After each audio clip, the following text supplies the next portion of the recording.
Hello, my name is Tony Dong. 2017 Kawasaki Ninja 1000 first ride review. California stretches out ahead in a burst of emerald and blue. Summoned from the earth by rain, flowers dot the apexes. We're blitzing.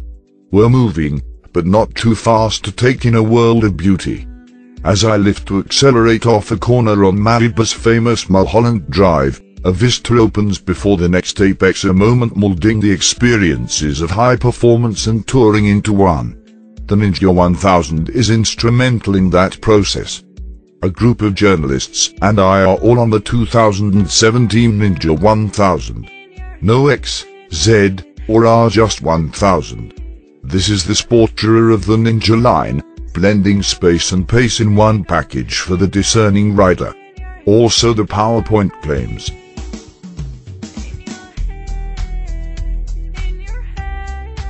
Kawasaki says the Ninja 1000 is the gentleman bike. It's been with us since 2011 and, judging by member surveys, makes a certain segment of riders very happy. What is that segment? The average Ninja 1000 owner makes twice the US average income for one, averages 19.4 years motorcycle experience, has multiple bikes, and over 70% have formal motorcycling training. Unlike other press presentations where the term millennial is thrown around like hashtags in a tweet storm, Kawasaki is to the point. Ninja 1000 owners are experienced and know what they like. And they do like the Ninja 1000. Previous owners report satisfaction with power and handling, but hate the factory. Kawasaki has responded with a revision that answers these requests without taking away what makes the Ninja 1000 beloved in its demographic. But can it attract people who don't already own one?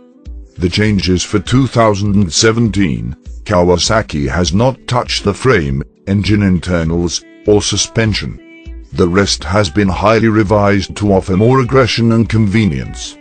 The engine is still a 1043cc liquid-cooled inline 4 outputting 138 bhp, 9600 rpm, and 72.68 pounds-feet of torque, 8800 rpm. Subtle tweaks have improved throttle response and torque spread. There are further eco revisions to meet 4 Euro emission standards. A secondary balancer gear to the crankshaft has been added to reduce vibration, and a new intake resonator has been integrated to soften intake roar below 7000 rpm yet give it character above that point. The assist in slipper clutch is carried over from the previous model. The fork is a 41mm inverted unit adjustable for compression, rebound, and preload. The rear shock is the previous unit with remote preload adjustability, features revised linkage and settings for a softer ride, and lowers the seat height a bit to 32.1 in. The front brakes are carryover dual 300mm pedal-shaped discs clamped by 4-piston, radial mount monoblock calipers. The rear is a carryover 250mm pedal disc with a single piston caliper. For 2017, pad material is revised on the rear, and a radial front brake master cylinder is new. Both changes are made to improve braking feel. Looks and accommodations are updated as well. For starters, the fairing has been redesigned to be more in line with the bikes it shares its Ninja namesake. The new Ninja 1000 is significantly less pudgy than the outgoing model and features chiseled flanks, a sharpened front fascia with a chin spoiler, and a more angular lower fairing. The windscreen has been brought in closer to, and hews more closely to the bodywork. Not too aggressive. No one will confuse it with a nearby ZX-10R. None of these cosmetic changes, Kawasaki claims, impacts this bike's comfort at speed. There are outright comfort improvements, too. The seat is wider for more support, and the passenger seat is longer, wider, and redesigned to keep the passenger from sliding forward. The windscreen, although closer to the bodywork, is three-way adjustable to keep the wind off. Amenities are a little sparse, though.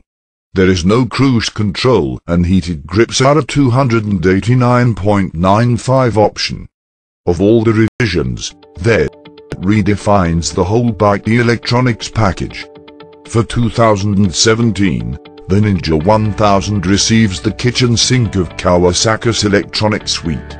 Get ready for the acronym soup. 3-mode KTRC is carried over from the previous model. And for 2017, Kibs, a Boss Emu, are added. This whole system is now dubbed KCMF. Here's the message, decoded. The Boss Emu is the same unit found on ZX-10R. It features 6 axes of measurement including longitudinal, transverse, and vertical angles and accelerations, and Kawasaki has its own schemes by which emu data are interpreted to become the bike's reactions through KTRC. KTRC is Kawasaki's traction control system, and was available on the last Ninja 1000. It features 3 modes, 2 levels for dry pavement and a 3rd for wet, plus completely off. Previous to this year, KTRC relied on wheel speed sensors to decide how the bike reacted. With the addition of the parameters added by the Boss Emu, wheelie control is now more precise, and its interventions have become more nuanced than simple power cuts. Kibs is Kawasaki's intelligent ABS and works through the riding modes and wheel speed sensors with information from the engine's echo to provide seamless braking intervention. It is a carryover from the last model. Kibs has also been enhanced through the Boss Emu. Kawasaki now dubs the new system KCMF, Kawasaki Corner Management.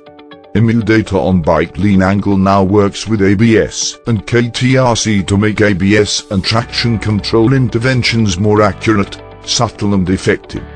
For the Ninja 1000, all of these systems have been modified specific to this application. PowerPoint over. It's time to ride. California's we had our choice of color, as long as it was green. In the light of day, the Ninja 1000 does cut a striking profile, even with the optional saddlebags, an option chosen by 54% of buyers, 1300 including parts and labor.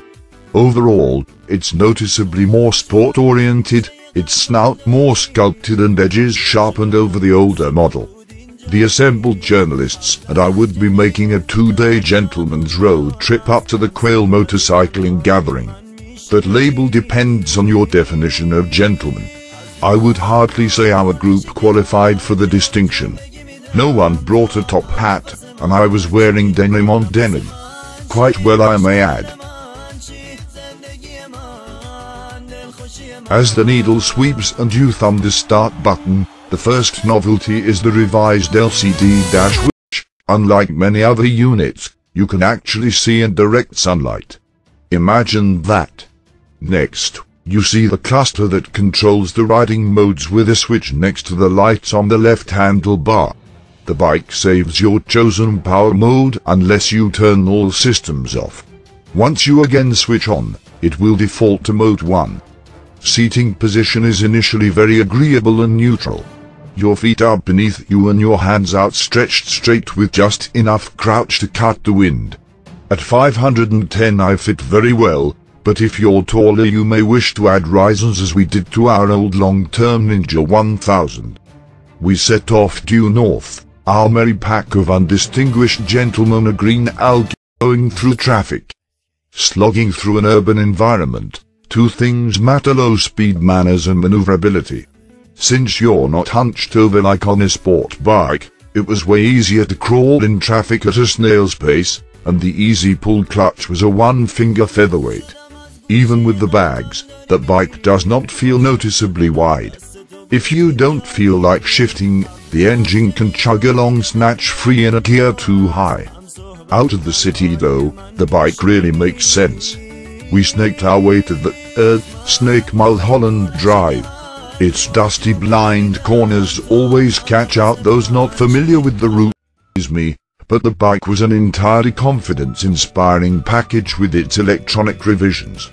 When the traction control light blinks, you brace for the stutter of power cuts, but with the new system you feel only a smooth thrust reduction. Power never cuts or chops. The system just gently nudges you along. Same with the brakes. Initial bite is a touch soft, but stopping power is more than adequate. Again, ABS never cuts or chops in. It gives you confidence to really trail brake into corners. For a bike with 1000 cc's, the electronics package makes it downright friendly and accessible. But do not be fooled. At lunch, Senior Media Relations Coordinator Jeff Herzog mentioned that I should try it with the systems off. All of them. After a gut bomb of a cheeseburger, we departed lunch and I left with the systems turned to zero. The power level does not change, nor the forward momentum, but with the electronics not helping, you're left with the Ninja 1000's little bike route. The front wheel will rise with a twitch, and the power feeds through the rear wheel uninhibited. Highly recommend. Gentlemen require a more vigorous experience. I left it in Mode 1 for the rest of the trip. I am a pansy. Valleys turned to wide open expanses, then into coast, then hills and back again as we snaked our way up to wine country. The windshield bothered me. It's 3-position adjustable, but you can't adjust it while moving because the lever is located on the right side buried near the gauge cluster. There's even a sticker that mentions the incredible dangers of touching the windscreen without opening the owner's manual. But even on its highest setting, you still get an athletic buffeting that reminds you that the Ninja 1000 is more sport than touring. Even with the more comfortable seat, after 3 hours you'll still be angling to get out of the seat for a stretch and a break. There is no mistaking this bike for a pure touring machine. On a ride like this, howling along the coast combines well with the grand scenery. For crossing Nebraska at one sitting, though, not so much. The intake resonator is a welcome touch. The motor clears its throat above 7,000 RPM with a howl. I thoroughly enjoy an inline-4 in this application as compared to a V-twin. It spools endlessly to the horizon, nearly vibration-free. Remember that secondary balancer. Aside from a small tingle at around 10,000 RPM. It's the most sophisticated way to travel at a quick pace. Over 2 days it was more of the same. More awesome scenery, more interstate slogs, wash, rinse, dry, and repeat. And with each cycle, the Ninja 1000 made more and more sense. As we slither into Monterey, I notice the bikes of others arriving. All of them say something. From Harley to ADV to Sport, they're two-wheeled identities chosen by the pilot. Except ours. Even in Alien Biohazard Green, the Ninja 1000 is a sleeper. The motorcycle for those in the know, distinctive looking, yes. But a standout. No. It doesn't proclaim, you've really ADV'd only if you've seen the ads at sunrise. Check out my ad with a thread for details. Nor does it say you shred the gnar at all times, nor cruise vast distance. The sound of American thunder between your legs. The Ninja 1000 is quiet confidence. It's the quiet guy at the bar with the left hook that will leave you reeling if you run your mouth. Even with the dial turned down a couple notches from full punch, the achievable pace can leave even well-ridden sport bikes in the dust. And with the Rider Aid suite, you can accomplish this even more easily and safely than before. Take your bags for the weekend, and your what? The Kawasaki Ninja 1000 is defined more by what it isn't than what it is. It is not an apex-slaying hypersport. That is the ZX-10R. It's not a heavyweight sporter. That is the Concours. It is not a sky-high venture bike. That's the Versys. Those are lifestyle-oriented machines, functional, yes, but imposing their marketing-backed roles on you, whether of the speed, natural terrain, or distance variety. The Ninja 1000 comes without the marketing. I would say it's not even for gentlemen. That term just has too much smarm behind it. No, this is an intelligent sport bike. It's a brilliant bike at a smart price. Starting at $12,199 in green or black, it's the least expensive bike with such an advanced Rider Aid suite. Plus, it combines high-level power, tech, and capability at less cost than a look-at-me retro bike. The value is insane at that level. Think about it. This is a bike with 140 HP and an electronics package traceable to World Superbike podiums. That you can ride all day. Not many riders seem to notice. The outgoing Ninja 1000 sells a third of ZX-10R volume. I would hunch that's because there are more people looking to make an entrance than enjoy the ride. They're missing out, as are many other potential riders. For those in the know, who want to fly under the radar, this could be the one bike to rule them all. As we rolled into the quail unnoticed, it felt like the best kept secret. Thank you for watching. For the follow-up, subscribe to the channel yourself here.